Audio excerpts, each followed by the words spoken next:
Assalamualaikum warahmatullahi wabarakatuh. Selamat datang di layanan BK SMP Negeri 2 Sedati. Bagaimana kabarnya semua? Semoga dalam keadaan sehat selalu ya. Dan jangan lupa bahagia. Tetap semangat belajar di rumah ya. Pada pertemuan pertama ini, saya akan membahas tentang pengenalan, bimbingan, dan konseling di sekolah. Bimbingan dan konseling yang biasanya sering kita sebut dengan BK. Kira-kira sudah ada yang tahu nggak bimbingan dan konseling itu apa?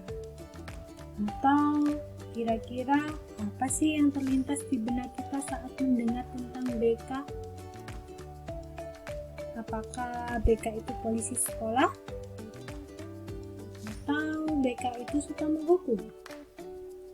BK itu tempat anak-anak melanggar aturan saja? Atau BK itu jahat, sukanya marah-marah? Dan seterusnya.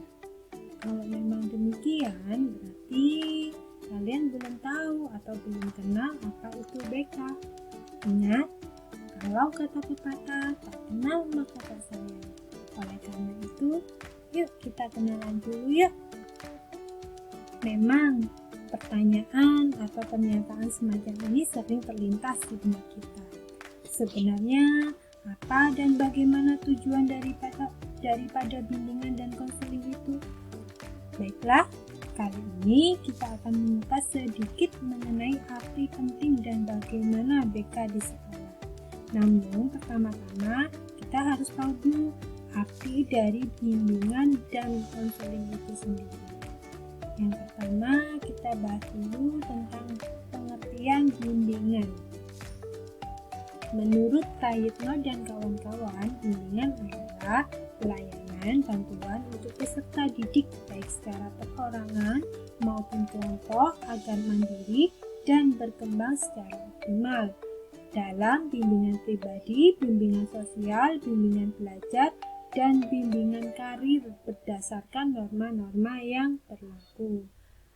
Sedangkan untuk konseling, menurut Bimo Wargito adalah bantuan yang diberikan kepada individu dalam memecahkan masalah kehidupannya dengan wawancara dan dengan cara-cara yang sesuai dengan keadaan individu untuk mencapai kesejahteraan hidupnya. Dari sini kita bisa tarik kesimpulan bahwa intinya bimbingan dan konseling itu adalah sebuah layanan atau kegiatan yang diberikan kepada siswa yang berupa bantuan. Bantuan untuk apa? Bantuan untuk bagaimana cara menyelesaikan masalah. Nah, selanjutnya ada persamaan dari bimbingan dan konseling. Apa itu persamaannya? Bisa dilihat dari beberapa aspek. Aspek pertama bisa dilihat dari tujuannya, yaitu mengubah perilaku menjadi lebih baik.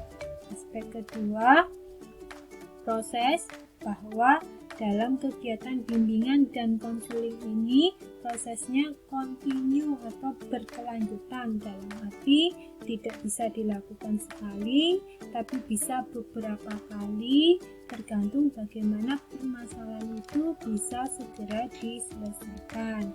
Kemudian ada juga pengambilan keputusan bahwa kegiatan baik bimbingan maupun konseling ini keputusan akhir ada pada siswa. Kita sebagai guru BK hanya bisa mengarahkan, membimbing, memberitahu bagaimana cara mengambil keputusan yang baik, tapi semua itu kembali pada siswa mau mengikutinya atau tidak. Dan karena pengambilan keputusan akhir pada siswa, maka sekali lagi untuk tanggung jawabnya juga berada pada siswa. Ingat, ketika kalian mengambil keputusan, ambillah keputusan yang paling baik. keputusan baik membawa konsekuensi yang baik, sedangkan keputusan tidak baik akan membawa konsekuensi yang tidak baik. Nah, selanjutnya ini ada perbedaan dari bimbingan dan konseling. Apa perbedaannya?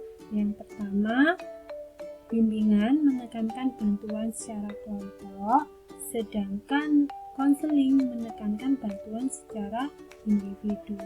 Bimbingan ini contohnya seperti bimbingan klasikal, di mana pemberian informasi di kelas itu adalah bimbingan.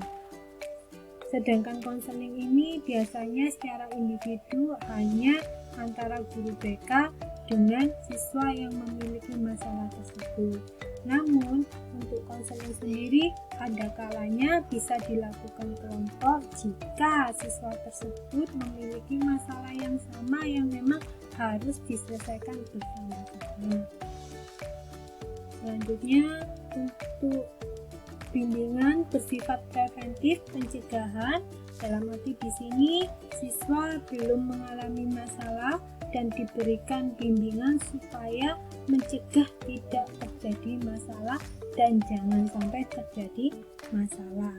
Sedangkan konseling itu bersifat kuratif atau penyembuhan, dalam arti bahwa siswa tersebut sudah memiliki masalah dan butuh bantuan untuk proses penyembuhannya. Nah, kalau bimbingan metodenya adalah informatif, sedangkan konseling metodenya adalah wawancara. Bimbingan dapat diberikan di mana saja, sedangkan konseling harus berada di tempat atau di ruang tertentu atau yang rahasia, karena ini untuk menjaga rahasia supaya permasalahan siswa tersebut tidak diketahui banyak orang. Selanjutnya, fungsi dari bimbingan dan konseling itu adalah yang pertama, pemahaman. Diharapkan siswa dapat memahami, baik memahami tentang dirinya maupun lingkungannya. Terus kemudian ada pencegahan, bahwa diharapkan siswa dapat mencegah supaya tidak terjadi permasalahan. Jadi bimbingan ini diberikan untuk pencegahan agar tidak terjadi masalah. Kemudian ada pengentasan, bagaimana penyelesaian masalah, ada pemeliharaan dan pengembangan, dan terakhir advokasi. Selanjutnya bidang layanan bimbingan dan konseling di sini dibagi menjadi 4. Yang pertama ada bimbingan pribadi yang permasalahannya hubungannya dengan pribadi, contohnya minder, mudah marah, dan lain-lain. Bimbingan sosial hubungannya dengan sosial, seperti bagaimana cara berteman yang baik, bagaimana menyelesaikan konflik dengan teman, dan lain-lain. Ada bimbingan belajar juga, contohnya di sini bagaimana meningkatkan motivasi belajar yang rendah, bagaimana manajemen mengatur waktu belajar agar tugas-tugas dapat diselesaikan dengan baik. Dan yang terakhir ini ada bimbingan karir. Ini contohnya seperti bagaimana menentukan studi lanjut setelah lulus SMP, kemudian bagaimana menentukan cita-cita, dan lain-lain. Selanjutnya di sini ada asas bimbingan dan konseling. Ini asas konseling. Asas konseling apa saja?